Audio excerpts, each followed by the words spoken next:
Can you hear me now? All right. I hope you don't mind I don't stand on stage. I'm scared of heights. So my name is Deral Heiland. I work at Rapid7. My job role is doing research in IoT technology, embedded technology. I've been doing that for about 8 years. I've been in either IT or security for about 30 years now. So the research that I do, the cool thing at Rapid7, I'm pretty independent. I get a chance to do almost any kind of research associated with embedded technology that I want to do. And the cool thing is I get to share it. So everything I do gets published in some form or fashion, speaking at conferences, papers, things like that. This research project here, we published a paper at the end of it, which we'll kind of talk toward the end of it because there's some really cool findings. So do we have anyone here that works in the medical industry, hospitals, things like that? Oh, yes, you'll like what I'm about ready to say at the end of this talk. Or probably not. The odds are probably not. So let's go ahead and I've already introduced myself. Shout out to a couple people I worked with over the last several years that kind of helped on this project. Dr. Demeth out of San Diego. Chris, who actually helped me co-write the paper that we put out. And then Baxter Healthcare Corporation, a brilliant organization that I worked with closely as we published 4 vulnerabilities. They are great to work with. We actually presented the whole disclosure process at CyberMed conference in San Diego to really talk about how disclosures should be done right. So I built a really good working relationship with them in the process, which I think is very important for anyone doing research, that we work with the vendors appropriately and help them solve their issues for the products so we can make the world secure for everyone. That's the ultimate goal. So let's go ahead and get started. So project scope. So why did I do this project? So I'm always doing embedded tech, and up to a couple years ago, I had not really focused on medical technology at all. So I really didn't have that mindset of what does that mean from the real world, from a medical tech. So I reach out to BD. I'm like, hey guys, talk to their team. I'm like, I want to do a research project on medical technology, and we're thinking maybe infusion pumps, medical hospital infusion pumps. What does that mean? And they're like, go away, evil person. No, they didn't do that. So BD actually hooked me up with Christian Demeth, who does cybersecurity stuff. He is an emergency room doctor, is really heavy on cybersecurity type stuff.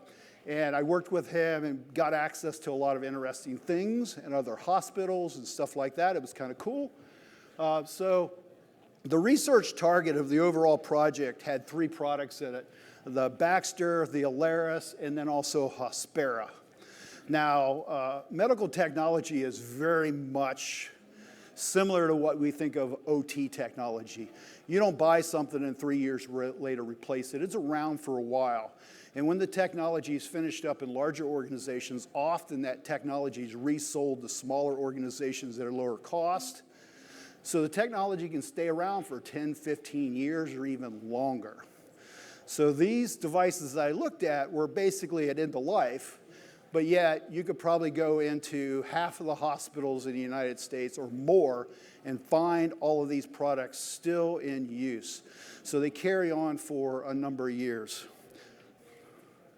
So when I'm doing any kind of research, the first thing I want to do is I want to understand how everything works. Before we get into the teardown, I had the opportunity. I wanted this to be more than a Deral hacking on hardware. Okay, we needed to go a little further. Even though we ended up Deral hacking on hardware, we also wanted to figure out what does this mean. And I actually got access to several hospitals, and I was able to go into their biomed organizations that manage and control all the biomedical technology in those organizations. And I went through a couple of these different pumps. They showed me how to set them up, how to configure them, how to calibrate them. I talked to their security teams on what are their concerns, what is the risk to them when they think about biomedical technology. And it was a great learning opportunity. And it's a learning opportunity I get a chance to bring back to Rapid7. I bring back to our IoT pen testing team's knowledge, and I also get a chance to share that to the community at whole, so it makes for a lot of fun. So one of the things I like to do is tear things apart. Let's figure out how they work. You know when you're that kid and you like to take stuff apart and put it back together? The cool thing with this is you just buy enough devices, you don't have to put them back together. You just tear them apart. Throw them in the trash when you're done. So we start off doing that. So what am I looking for? We're looking for design and operation, how to get data out of the devices, how to interact with the devices, how do they communicate. And the best way to start with that is, besides listening to them or scanning them with Nmap and stuff like that, is literally take them apart. How are they constructed? Where are the CPUs, the processors, the memory, the flash, the communication channels going in and out or on the circuit board?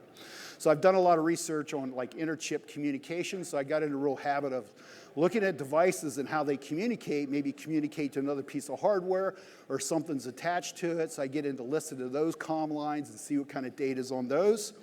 So we started off with the Heiland pump. So let me step back here because I have a pointer.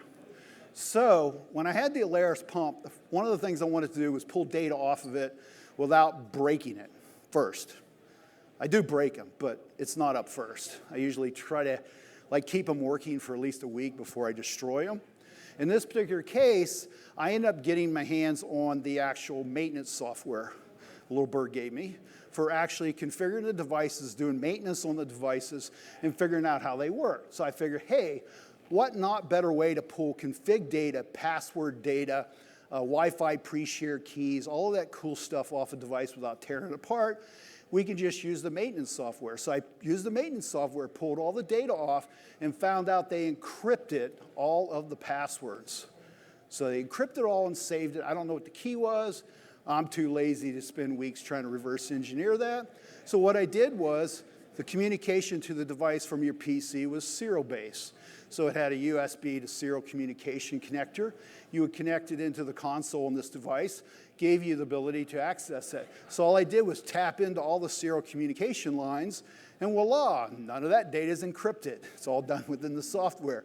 So I was able to pull all the keys, passwords, all that interesting data off of it. So that was one method we did. So then we got into tearing it apart. Let's figure out what's underneath the hood. Let's look at all the pieces of the device. Turns out this thing has this small drive in it, okay? Or not drive, it's a memory, okay? It's really ancient. If you know anything about these, look at it. It's a 64 megabyte. It's like freaking ancient. You plug that in there, and that contains all the configurations, the firmware, the function, and it also contained like pre-shared key passwords and all that stuff for the Wi-Fi. So this product's put out by BD. So what they had done, it was reported as a vulnerability that these passwords exist on here. So what they did is in the next firmware upgrade, it removed it off that and put it internal to the device. Now it was internal to the device to start with, but it was in both places. We see that on a number of different products. So we'll see another example of this on another product where that like Wi-Fi pre-shared keys are held in two different places there. The interesting thing is this old tech right here does not do level wearing. If you know anything about flash memory or memory devices, level wearing is the process. Anytime you change something on that device, it'll actually put it in a different place and write zeros in the old place. And by doing that, level wearing, the chip inside lasts longer, have a longer shelf life, and can be overwritten and changed more times. So I didn't test this because I couldn't get BD to actually give me the latest software to test that transition up to see if it worked. But I can almost assure you that unless their software overwrote this data, I could go in and do a forensics on this device and pull those keys and passwords that were removed off of it. If they're just deleted, they're still there unless they've been overwritten by something. So it's something to think about based on the memory device that you may be storing data on it. Just because you say delete doesn't mean it's deleted. It's like the old hard drive. You can still recover files a lot of times. When you deal with flash memory and things like that, if the particular technology doesn't do a the wearing process on it, it will still be on that device, and you can use forensic to recover that. So digging from that, we get into tearing out the device and figuring out where things are at. So here happens to be a flash memory chip. So we can easily put this into an IR oven, heat it up, pull the chip out, drop it into a chip reader, pull all the firmware off there, all the keys, the passwords, anything that may exist on there if it's not encrypted. Typically, this technology does not encrypt anything where it sits. So, but there's something else interesting with this board. And this is kind of a, I don't want to say lesson learned. It was an experiment. I knew, or I had an idea what was going to happen, but I wanted to figure it out if it really would. That looks like an old style capacitor. It is not. It is a lithium battery soldered onto the circuit board. So what happens to lithium batteries when they overheat? They go boom. So before putting them in the oven, I removed them all. I tore up 2 or 3 of these devices, but I had one left. Curiosity got the best of me, so I put it in the oven, stuck it in the oven, run it through, it came up the temperature. I opened up the oven, I pulled the chip off, turned the oven off, shut the door. I sat down. Probably 2 or 3 minutes later, boom. Massive detonation in the oven. And it was so forceful, it blew components off the board. And you can see the splash where the whole thing detonated. So now, I use safety glasses anytime I'm working in an IR oven, because you never know, there's something on there you're not aware of. Thermal runaway, there's a delay there. That thing could easily explode it when I had the oven open without safety glasses on. So kind of lessons learned. Try not to burn your house down. Of course, I have fire extinguishers in my lab because I do set things on fire every once in a while, as you can see. So then we get into the Hospera, kind of tear it all down. So again, we start pulling the device apart. We didn't see anything externally. I didn't have any software attached to these devices. So we had to get into a more physical thing and look at this. So we came in, and I found this header up here. So I'm like really curious, what is this header for? Is it a JTAG header? Easy way, tap in the JTAG, pull firmware, do what you need to do to the devices. Turned out it wasn't JTAG. If we map it down on the circuit board, which one of the things I like to do before I just start assuming, turns out that particular chip happens to be a RS-232 transceiver. It's RS-232 serial. A little different than standard TTL UART style serial. So then I went ahead and attached connection, RS-232 reader on it. Guess what? I had root access to the running operating system. There's no passwords on it. Older device, not uncommon. This type of thing is a common issue when we start looking at technology. Not everyone's thinking, hey, Daryl's going to buy this thing and start tapping into it and doing weird things. And the risk is fairly low in most cases. At the end of this, you'll find out where all this eventually led to, which is pretty high risk. So the next thing is this is flash memory. This contained a lot of interesting data on it, the firmware, things like that, passwords, keys, various things like that we were able to get off of it. And there was another flash memory down here. It contained other data. One contained also data that drove the servos and stuff for the pumps that are in these devices. The other one actually contained more configuration data. That actually turned out to be a JTAG header, which I was able to tap into and actually use JTAG to connect into the processor and also gain access to the operating systems and data. So as you can see, I'm looking at these devices going, okay, what are all the ways to interact with these devices? How do I physically pull firmware off these devices, whether it's serial, internally, serial, externally, JTAG, or physically removing the chips. And I did all 3 of them. The goal was to figure out how easy it is to get data off these devices and what that data would possibly be. I was looking for HIPAA-based PII information and also passwords, keys, and stuff like that. The interesting thing on the Hospera, and we'll add more of that to the end, the one that I actually got, I bought online, turned out to actually have Active Directory creds stored in it that I was using through EPEEP to actually connect to the Wi-Fi. So I was actually able to get Active Directory creds off the device that I purchased on the secondary market. So you may see where this is going at the end. The third device is Baxter Sigma. This one was a more interesting device. It had an actual footprint on the network. We were able to interact with it in a number of different ways. So we're going to dig into this one also. So the battery unit. So the devices have a, where's that at? The devices have a separate battery unit. So you have the primary pump and you have the battery unit. So the battery unit actually has an operating system. This is all the Wi-Fi built into the battery unit. Gives the ability to upgrade the pump if new Wi-Fi capabilities come out. So it's kind of a cool feature. The cool feature also, as we discuss some of this, the operating system on here and the operating system on the actual pump for its functionality, because this is protecting human life in some cases, is separated enough that when you attack the device, you're basically attacking the battery, vulnerabilities in the battery or exploits in the actual battery. And if you even crash the battery dies, it does not affect the overall operation of the pump. So kind of a really cool design by Baxter that I actually loved. It was pretty brilliant. So again, we just started tearing these things apart and looking at them. That happens to be the flash memory in the battery.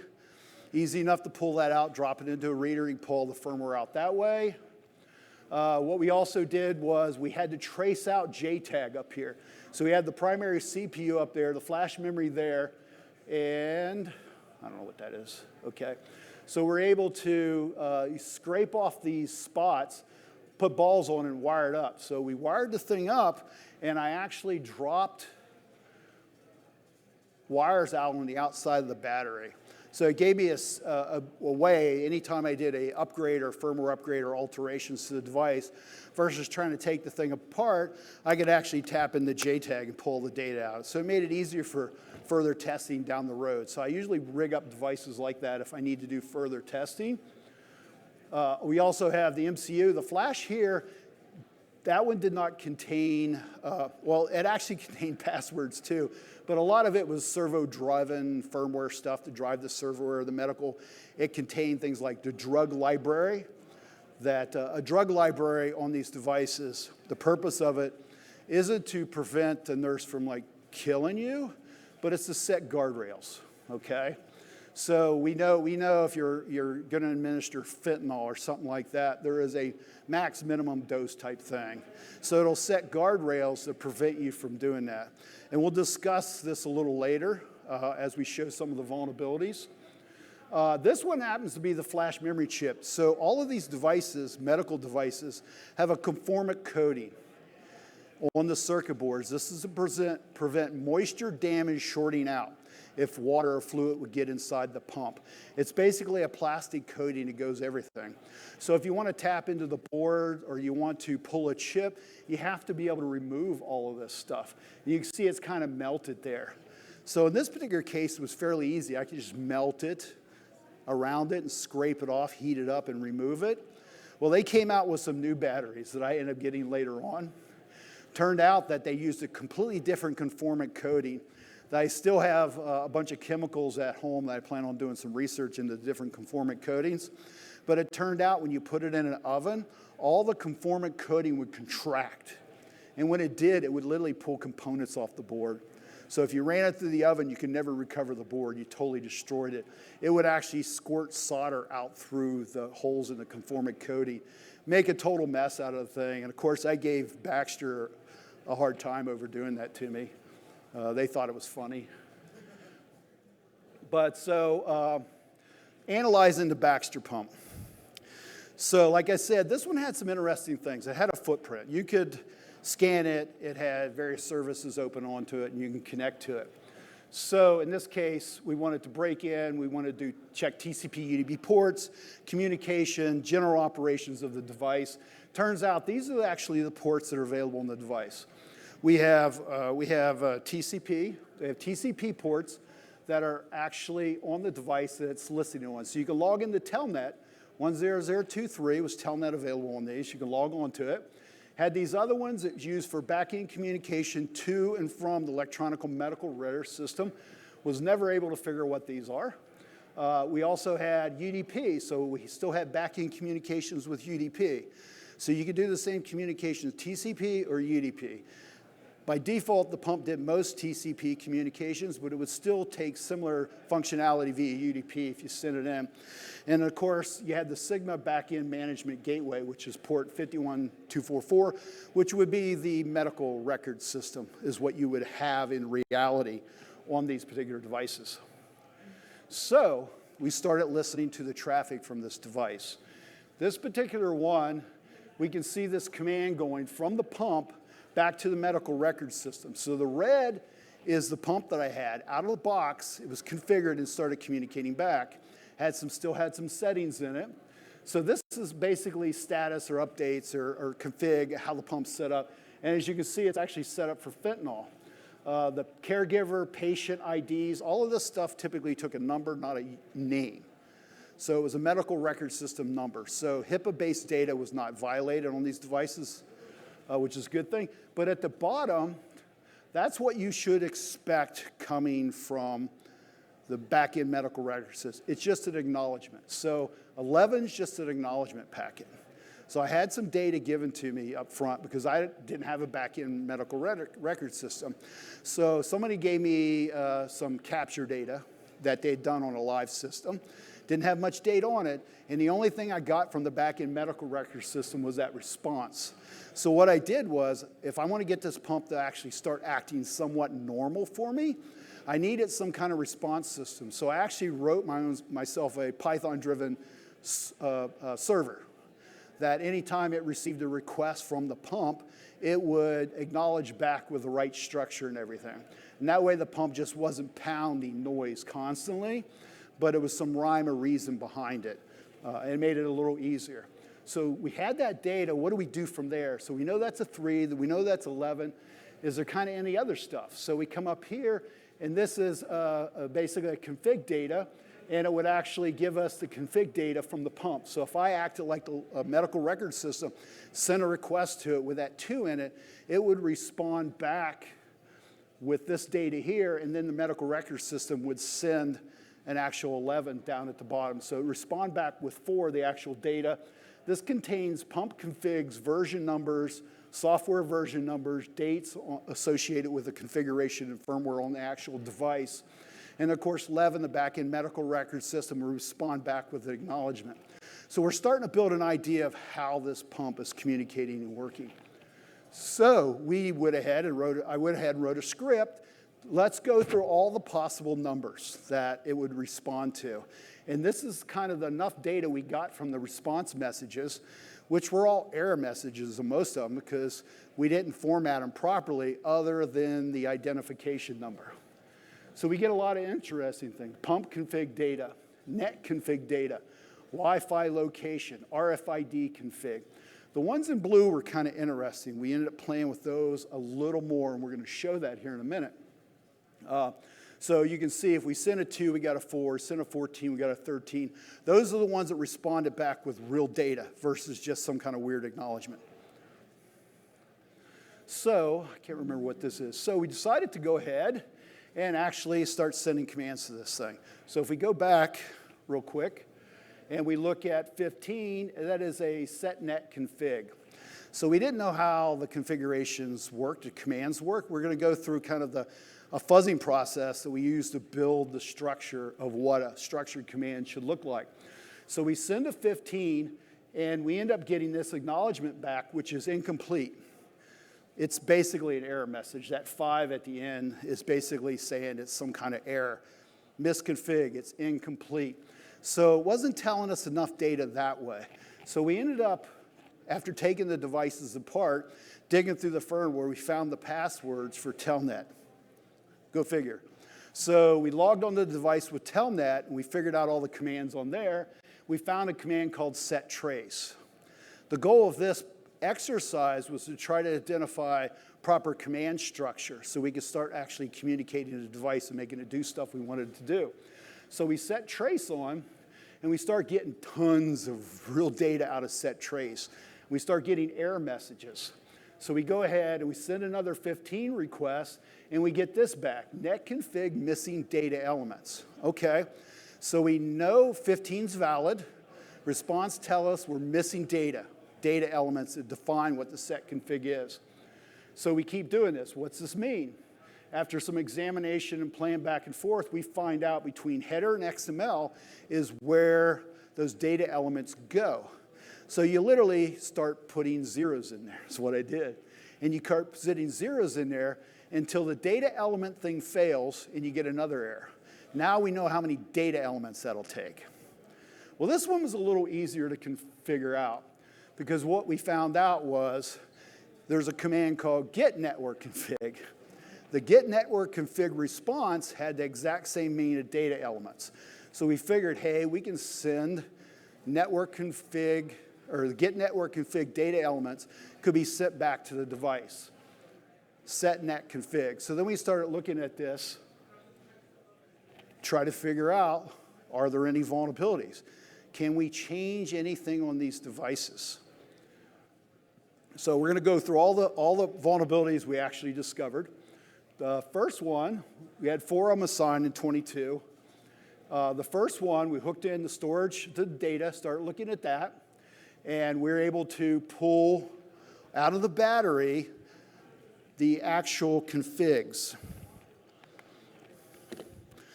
So the battery, we're able to pull the config. So how's this a risk? Well, I started experimenting. So when we start thinking about this, the battery, that means if I walk into a hospital with one of these and I plug it in and I turn that pump on, count the 30, pull the battery out, stick it in my pocket and walk out, I have the net configs data. It's stored on here. Not a good thing. So then we went to the next level. How would you, as a medical organization, make sure when you get rid of that device that that doesn't go out the door? Because these things get separated. There may be multiple batteries for this device here. Well, it turns out that when the device is plugged in here, there's a procedure that Baxter put out. And the procedure is to flush the device of all critical data. Okay, maybe that problem's solved. Maybe this wasn't a vulnerability.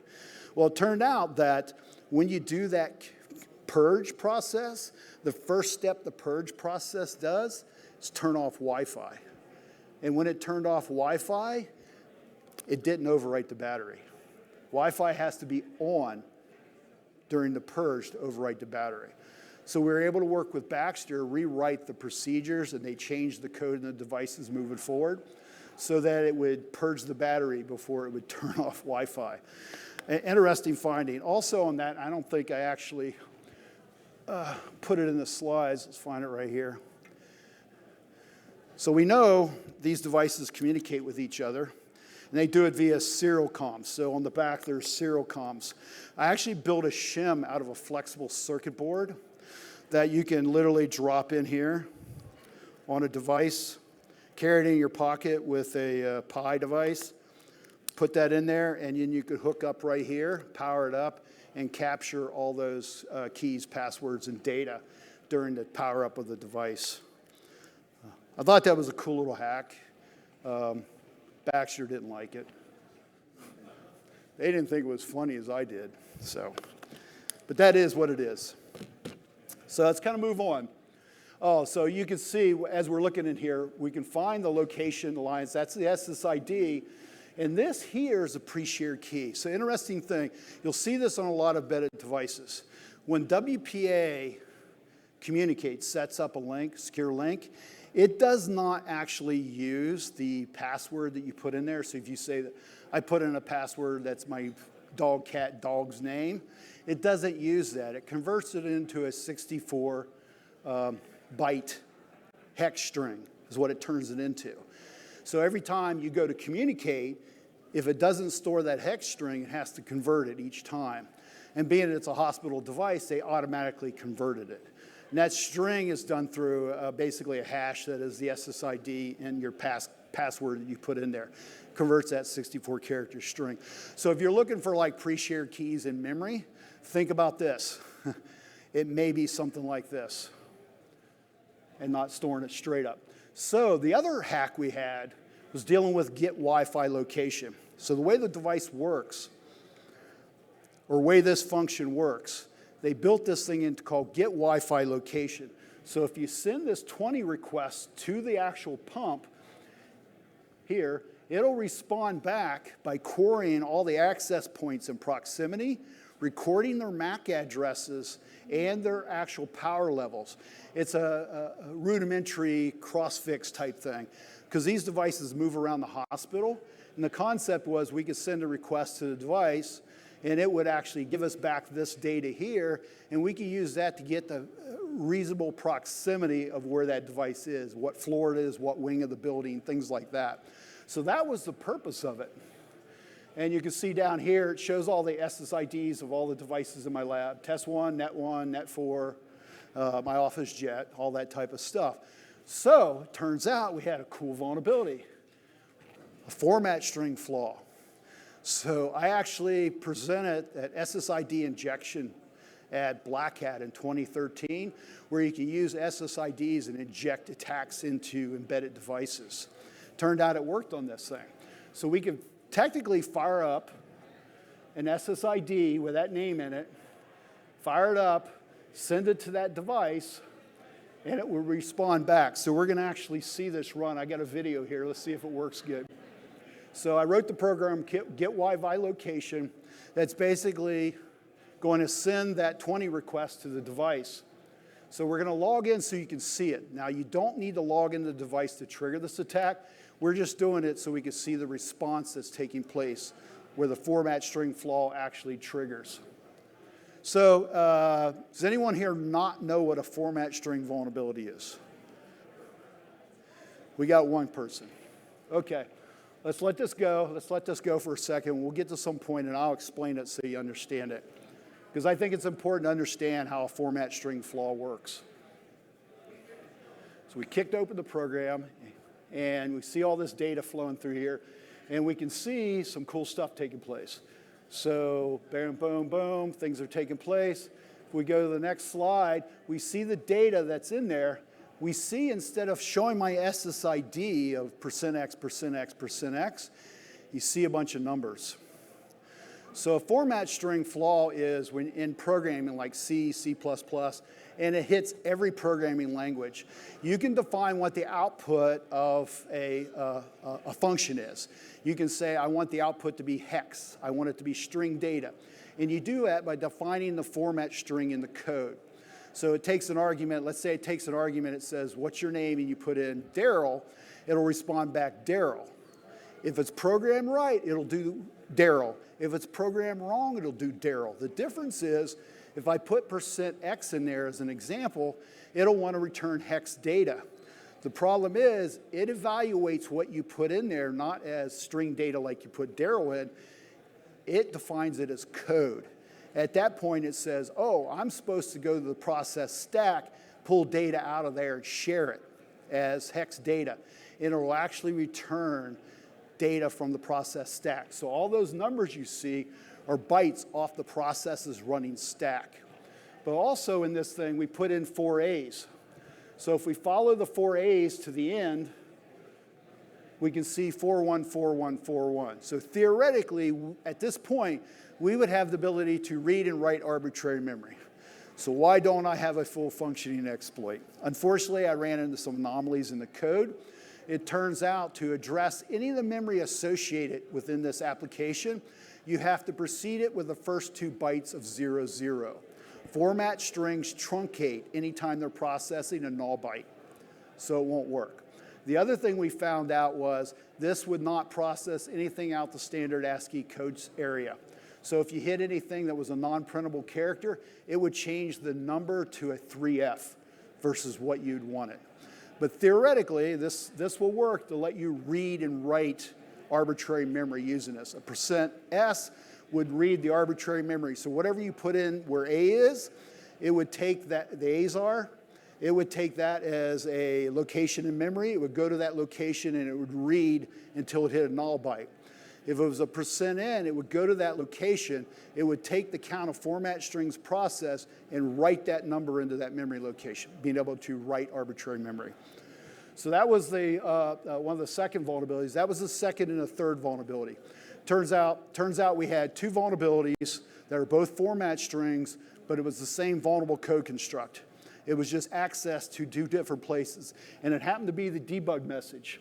So if you see debug BSS, the debug messaging engine was where the vulnerability existed. So anything entering that device that would trigger a debug process or debug message in the system would trigger the format string exploit. The last one was unauthenticated network configuration. As we mentioned earlier, we could send a setnet config with a 15 signal, as in here. We'll see how this one runs. This may take a little longer. So I just want to show the pump running. Let's go ahead and do it. So what we're going to do here is we're going to set the pump up to connect to our make-believe back-end medical record system. And then what we're going to do is we're actually going to set up another machine to act like a medical record system.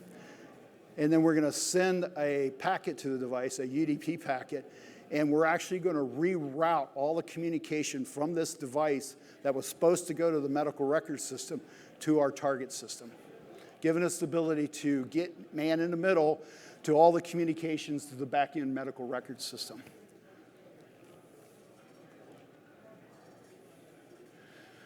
So I wrote some simple Python scripts to emulate all this type of stuff. So if we look at the pump, get it right here.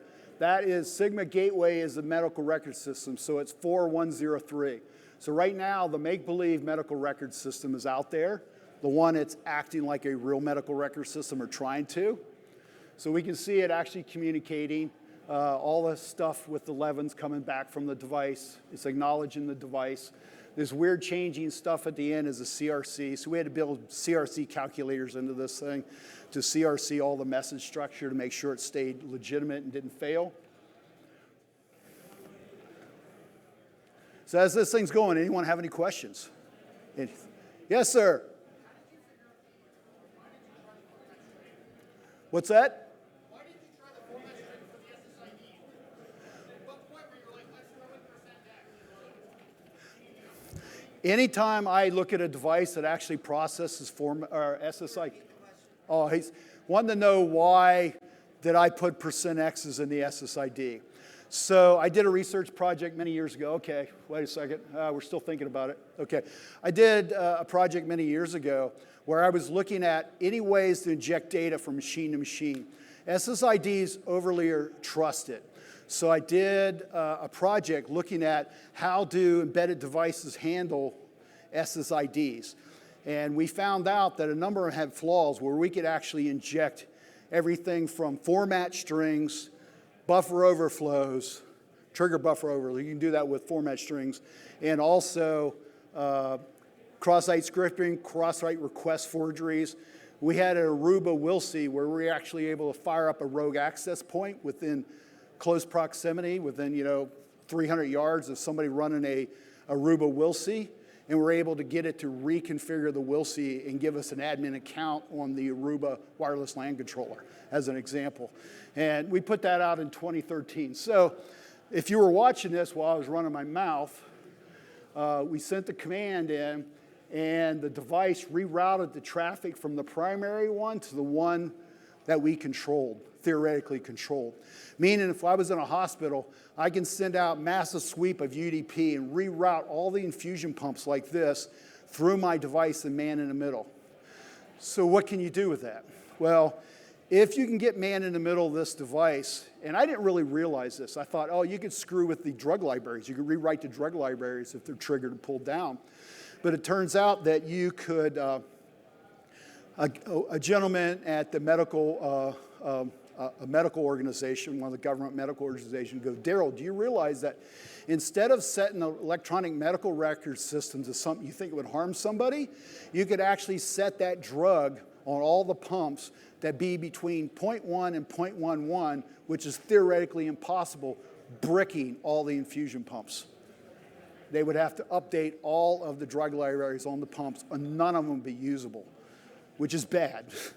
And I didn't realize how bad that was. So let's kind of move on. So the systemic issue. So it's like this. I tore these devices apart, devices I bought on secondary market, and I found out that I could find the wireless LAN, or the WPA keys off these devices. I was able to take the SSIDs that were on these and trace it back using Wiggle to the hospital that this pump came from.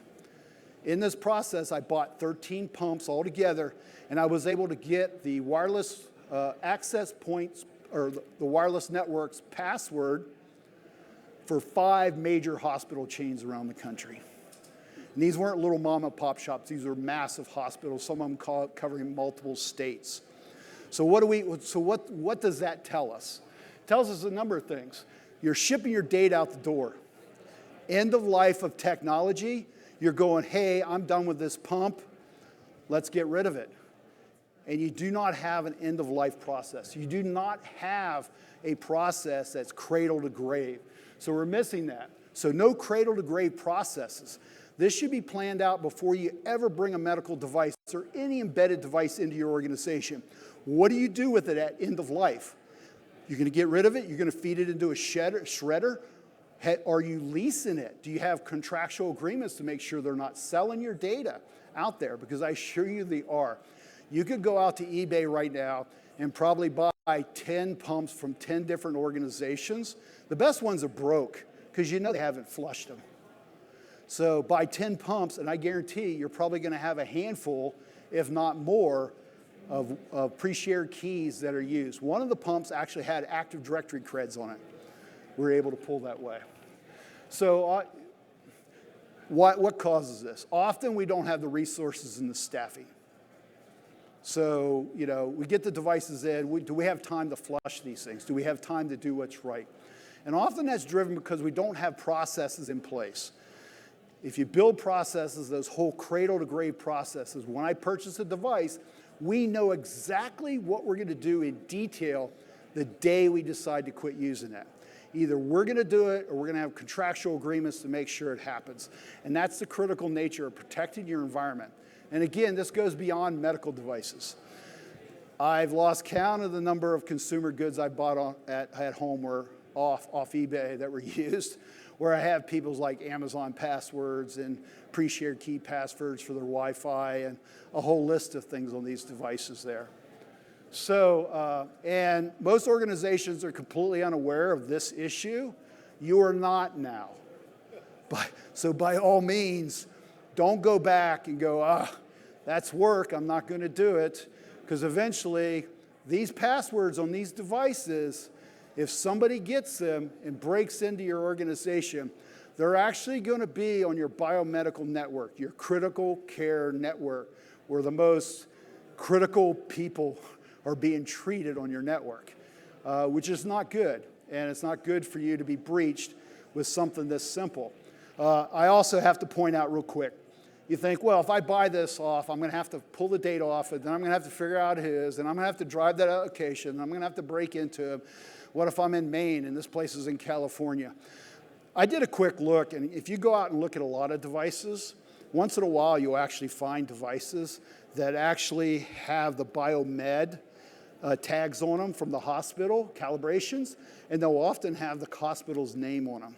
So now I can go buy a device, has the hospital names, I know exactly where it's at, if it's vulnerable, and has data on it. So I'm running out of time quickly, and here is some information, the Baxter research that we published in advisories. Deacquisition of medical device, we put out an entire report on this that goes through why this is critical, how's it critical, and I also give you instructions how to pull all the firmware off these devices and the keys in detail for all of these pumps, because I'm a technical guy and I do stuff like that. Practical exploitation of SSIDs, I did that at Black Hat Europe in 2013. And it's a fairly good presentation, some cool stuff in it. This attack works. I find this attack every year on devices for injecting attacks via SSIDs. And it's probably never going to go away as long as we got people writing programs. And I assure you, AI writing a program is probably not going to be much better. So that kind of finishes my presentation. I hope you enjoyed it. And if you have any questions, I don't know if we have time. Take questions, yep. Yeah, let's take questions if anyone has any questions, please.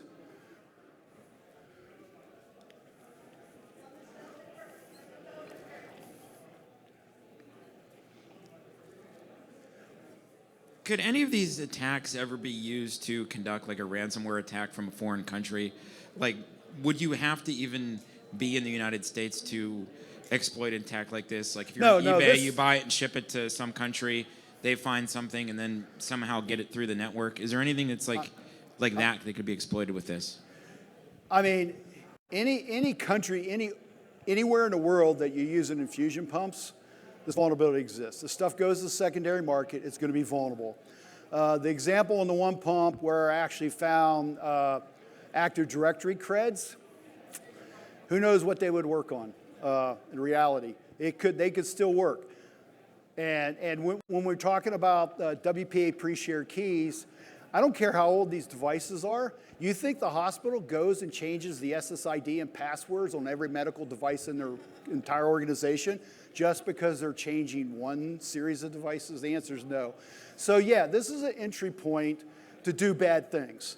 Once you have a foothold in an organization to be able to ransomware people, could you ransomware the devices? I gave an example where theoretically it could possibly be done. I have not tested that. But if you had something on the network just screaming and shutting these devices down, or put in a permanent place and somehow, or the vulnerabilities I found could actually alter the devices to cause irreversible damage in some cases. And this is just a small handful of devices. There's hundreds and hundreds of different products out there, and I wouldn't be surprised if similar issues exist on a large number of them. Any other questions? Have you been able to replicate this issue on more critical devices such as perfusion pumps or pacemakers? You want to say that again? You speak up again? Have you been able to replicate this issue on anything such as like perfusion pumps or pacemakers? Replicate this on fusion pumps or pacemakers? Yeah, or like something similar. So I'm not familiar. I know there's been interesting things on pacemakers that's been done in the past. I've not had a chance to look at pacemakers. I did have an interesting conversation, slightly off topic, where I had a forensic pathologist out of the UK call me, wanted to talk to me about pulling pacemakers out of dead people. And who owns them and where should they go and what kind of data they could have. That was an interesting conversation. But yeah, anything that has electrons and computer programs and chips in it is going to potentially be vulnerable. I'd have to say every device is vulnerable, period. Just because we haven't found it yet doesn't mean it's not vulnerable. It's just a matter of taking time. Often these pumps on current brand pumps can get quite expensive, like $6,000, $7,000, $8,000 and up. I did have Baxter share with me one of their newer pumps, purely in a gentleman's agreement, where I actually looked at some features on the device and gave them feedback on how to make improvements. But I don't publish none of that or talk about any of that, other than the fact that that working relationship I had with Baxter back when we did that. Any other questions? Speak up when you're talking to that thing. We'll have time for one more question, so we'll take him and then one more. Thank you. I was just wondering if these devices typically support more advanced Wi-Fi authentication, like a WPA Enterprise, where you present a certificate instead of a PSK for authentication. I have seen ones that actually had certificate capability set on them. These are a little older, so these are out of production right now, so you're not really seeing WPA3 on them. But I would expect, just like all manufacturers of technology, as the technology changes, they keep up with the industry. So I would expect the ones that are in market right now, being produced, are going to support better security. But then it comes down to, are you going to implement that? So if I'm a hospital and everything's set up for WPA or WPA2, am I going to go through setting up devices for WPA3? Does my infrastructure support it, or am I going to have to wait to some new changes before it can support that? And that's probably where the concern is, because again, these devices are on the market 15 plus years in some cases. So a lot of organizations that are still using these, which I wouldn't be surprised there are many out there, may have more infrastructure issues with going to newer, later versions of technology, at least right now until they get ready to do that upgrade on a larger scale. Great. Last question, and then we're... Okay. Sorry, back to the format string vulnerability. I might have missed this, so forgive me if you said it, but was the stack data, was that leaked to the client at all, or was that only available, like you showed it in the log, locally? No, yeah, you could not see it outside of the device. So you had to log on the device to see that data. Now, you sent like %S's or %N's, you crashed the device, you knew it was triggering, But yet, to build out an actual functioning exploit, you would have to have a valid pump in front of you. Right. But once you built that exploit, then you could blindly send it and it would work without actually getting any data back. Again, that attack triggered on the battery, to be aware of that. So even though you take over the battery, it doesn't necessarily mean you affect the function of the pump, which is a cool part of their design that I loved. Gotcha. Thank you. You're welcome. All right. I wish I had known you 7 years ago. I had a pacemaker put in. It didn't work for me, so they ended up taking it out. Could have given it to you. I take free devices. I'll put it in my stack of the other 3,003 devices I got to crawl over in my office to work on. Thank you very much. Please join us at the B-Sides after party. Oh, Does thank you. John need to take over? All right, we have an announcement. Thought you might like these. Hi. All right. Oh, I like what? Give me 1 second. Just hang out here. I'll be right back. Also, if you participated in the CTF, especially if you got one of the first 3 places, come to the front. If you were one of the CTF organizers as well, come on to the front. We're going to be closing things up here in a minute. So just hang out while I get like 15 different prizes from this back room.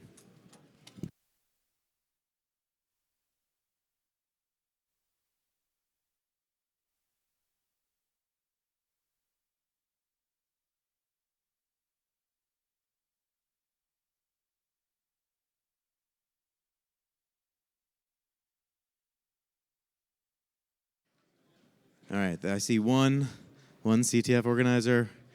Do you have friends? That is a very loaded question. They should. Thank you. We'll see. Did you see the people who won the prize? Yeah, perfect. All right, I'm seeing a couple people load in here. All right, everyone. If you want to head to track 2, we're going to do the closing remarks and the CTF prizes in track 2 in the event center.